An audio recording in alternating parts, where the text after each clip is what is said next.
All right, man. I'm with somebody real special today, man. Go ahead and introduce yourself, G homie. My my conscious name that I've been going by with people I'm intimate with in prison in terms of camaraderie is Bomani Jaha. My handle from the hood and from the streets is Clapto, laneyack from Mafia lanes. Okay. That's what's up, man. That's what's up. How long you been down? I've been down on my second term for a little over 33 years. 33 years. That's That's a long time. And I just been speaking out about a lot of stuff with mental health and all this new stuff with 50-50 or whatever they calling it. When the first time you heard that term 50-50?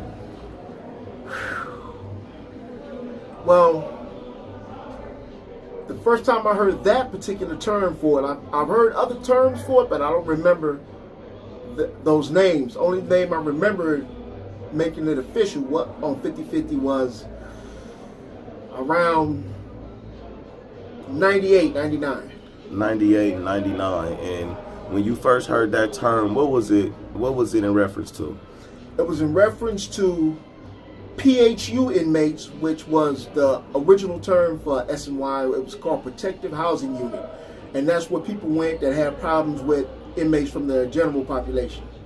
Okay, no, so when did the term 50-50 come around? It came around in the late 90s that I can recall, because it was when certain people that were PHU were allowed to come back Right. to a general population setting among general population inmates who were no longer political. So basically a soft prison, that they call soft prisons where there wasn't a lot of politics and there were a lot of old school cats that were just trying to lay low, but they had never went PC. And in those situations, was it Hispanics on those yards? Yes. And those Hispanics on those yards, were they considered all bad by their race? No, because the politics were a lot more flexible back then. Just like... So even then, the Hispanics was able to go to those yards? Yes, sir. And you wasn't deemed all bad? No. Okay, so what about mental health? What was your first experience with mental health? My first experience with mental health was in Pelican Bay SHU, 1993, September 1993. This is the anniversary of it. When they had a unit called VCU, the Violent Control Unit. And what that was a unit where all the worst of the worst would go. You couldn't have any property, you couldn't have any books, you could only have legal work and one Bible or one Quran, and you only had the change of clothes that you had on your back and one sheet.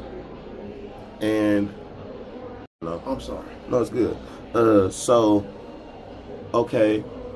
So that was your first experience with mental health in prison, right? Is that your first experience with mental health in general?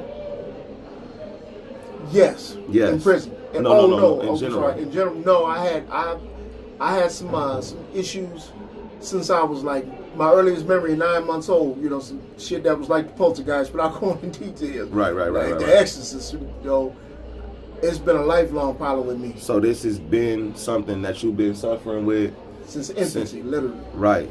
And all your homies that know you know about this, right? The ones that I associated with well enough do, yeah. But otherwise, I'm a private person and kept most of it to myself. Right. And so since you've been in prison, have homies and stuff like that, are they been aware of your mental health issues? Absolutely, right? Because you've been open as much as you need to be, so you wouldn't be a liability to other people, right? And well, to be honest, if I can interject just briefly, what's important to understand with this, our actions dictate what people think of us. You know what I mean? Mostly, who the killers are, who's there, who does this, you know, based on our actions. And I was stabbing cops and coming to prison for attempted murder on cops and catching attempted murder on cops in prison and beating their life sentences because of the mental health thing. You know what I mean? Going to court and being found not guilty by reason of insanity, going to the state mental hospital, and all this for the work that I put in against cops.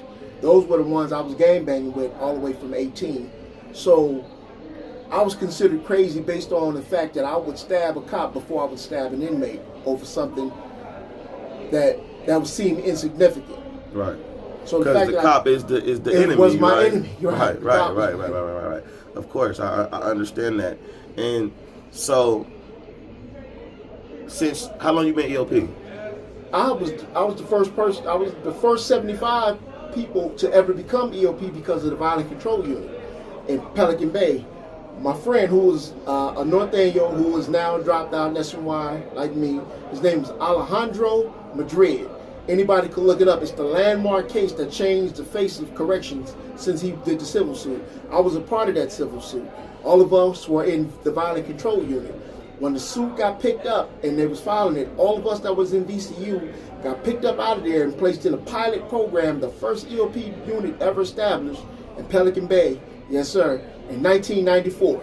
And all of us were in there. All of us that was a part of that case and was in VCU have had a permanent SHU exclusionary chrono in our folders and in our file, and most of us can't even go back to Pelican Bay because of being involved in that case, which opened up the whole parameter for California. Was it Hispanics involved in that? Yeah, Alejandro Madrid. He's a Hispanic, okay, my bad, yeah. He's a Norteño out of San Francisco.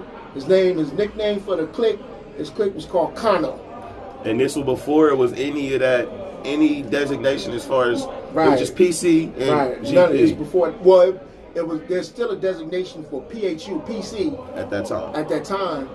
But even those dudes wasn't just, unless they told on somebody or had a bad case, they wasn't just all bad, right? It wasn't just, well, it was like it wasn't much of a conversation piece because there were so few actual PCs. Yeah. And there was so lax between those going PC and coming back to GP without, I mean, if it's okay, I hate to say names, but to give a perfect example, it's Kevin Dykes, a homie from Fruittown or Treetop Power, Double OG. He's from Pyro out of Compton. Everybody know Kevin Dykes that knows anybody. Okay, go ahead. He was in PA. He was in a PHU, and then he came back, and he had the keys to the yard. When he came back, he got the keys. So, just to give you an indication of how loose it was, and depending on who the generals were, who the shot callers were. And so it was lax. It was lax depending on, you know what I mean, as long as you didn't do nothing to nobody's children or testify on nobody, those were basically the only aspects that prevented you from being to have that flexibility. If you testified on somebody or did something to somebody's kids, that was automatically you was ass out. And you from an old school generation. Yes, sir. And I'm 56. It's safe to say that you ain't never turned down no fades. You ain't never testified on nobody. No. You ain't got no bad case, none of that, right? And you didn't get ran off the line, right? No, I just left. You told me a story the other day about why you left. You want to share it? Yeah, I was in Pelican. I was in Folsom, New Folsom, and during Black August. Explain to everybody what Black August is who might not know. Black August is a tributation to all the Black Panthers and all the BGFs and all the revolutionaries. I mean, all the way back from Nat Turner, who did his thing in August, the Sounds of Jubilee, when they killed all the slave owners and for 3 days and then went on a rampage while they were slaves in the first real revolution. And so August was in tribute to all the fallen comrades throughout the history of America who died representing, and so and most of the BGS were the ones who upheld this practice. And so you would fast for the month, you would exercise, you would do your studies. There were certain things you would do in tribute to the fallen soldiers over the hundreds of years, and for that month. So during that month now, nobody really practices. Not even BGS. Some of them don't do it. They don't do follow all the tenets of the structure. And other dudes would do it just like you didn't have to be a Muslim to do Ramadan. You just would do it out of spirit. You know what I mean? Out of support for the cause, out of support for the cause. So everybody was doing Ramadan and Black August when I first came to prison. So in 2018 in New Folsom, the Bloods all the Bloods and all the BGFs were fighting each other and rat packing and stabbing each other over who had the drugs and the phones on the yard during Black August.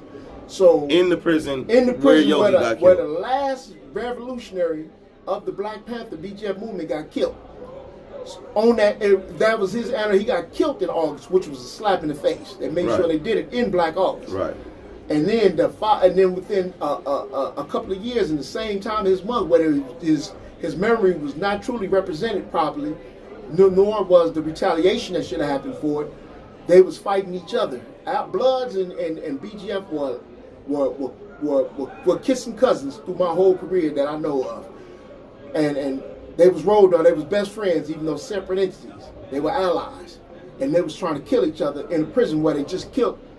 And during the holy month of the revolution of our people, they were fighting each other to the death over who had the drugs and the phones and who had the females. And I said that was my cue. I had to get out the way. And that's when you left. And that's when I left. Nobody ran you off. Nobody. Nah. I was even on a different yard from what was happening, but you know, I just decided I can't. Nobody was speaking against it, and those who spoke that acted like they was in any way upset about it was frowned upon. I was told by a dude that was a BGF, fuck Africa, nigga. I don't give a fuck about Africa, and that was all. And that was from a BGF. That was from a ex-BGF. Ex-BGF. These are the people that supposed to be our champions and represent us as a people, right? Told me that when we was having a conversation, and scared me to death, bro. It scared me to death. I don't know who to trust. I don't know what's what. I'm getting the hell out the way.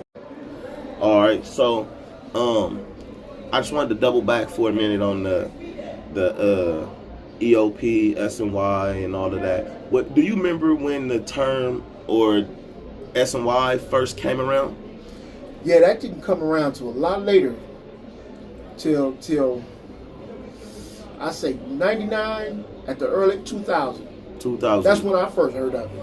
And when you first heard about it, what was the context of it? It was called sensitive need yards, and that's where mostly Mexicans and whites were going because their politics were a lot more stricter than African politics. So they were coming in and they had to adhere to rules and regulations and responsibilities of an adult that they didn't want to do because they didn't want those discipline programs. So they would do the SNY thing, and I was in Pelican Bay Shoe at the time. I mean Corcoran Shoe at the time, okay. And that's when it got to me. Okay, so you know what a lot of people problems with EOP yards or 50-50 yards is they are saying that we are over here and we programming with bad people, child molesters, you know, rapists and snitches. And I mean, programming is a strong way to put it because I mean, you don't have to deal with nobody that you don't want to deal with. That's right. Right? So in that context, and they like to bring up the gay shit that goes on unchecked on these kind of yards. Man. So can I say something about that? Go ahead. That a lot of people don't know. Man, I came to prison in the 80s. I got a D number, late 80s. Yeah. Man, the homosexuality was rampant across the board. Across the board. And I'm talking about GP. Like I know OG dudes whose names I don't name because I don't want no extra problems, who used to get their dick sucked by faggots on the yard during yard time. Out, you know what I mean? Under the bleachers and in the bathroom and under the boxing ring on the yard, bro. Not in the, I mean. And is this all races? All races, all races. nationalities. Matter of fact, let me tell you. So you got me on one. The reason why homosexuals wasn't allowed on GP yards is because there were riots between blacks and Mexicans and whites over the punks back in the days. Right. You know what I'm saying? and all the way up until 1997 or 8, I remember even in Pelican Bay, homies who I don't want to name because I don't want to know because they got the keys to certain yards and I don't need no shit. Like so these people are still GP right now. GP. And I remember walking by their cell to talk to them or to deliver a message, and they in a bunk with a punk spooning. You know what I mean? They both on the same bunk, spoon, hugged up, nothing but in their drawers. And this was in the GP yard, Pelican Bay in 1996 and 7. And so, and there was so much undercover homosexuality all the way up into 99, 2000 in Pelican Bay. So it's hard to believe that ever stopped, right? Right.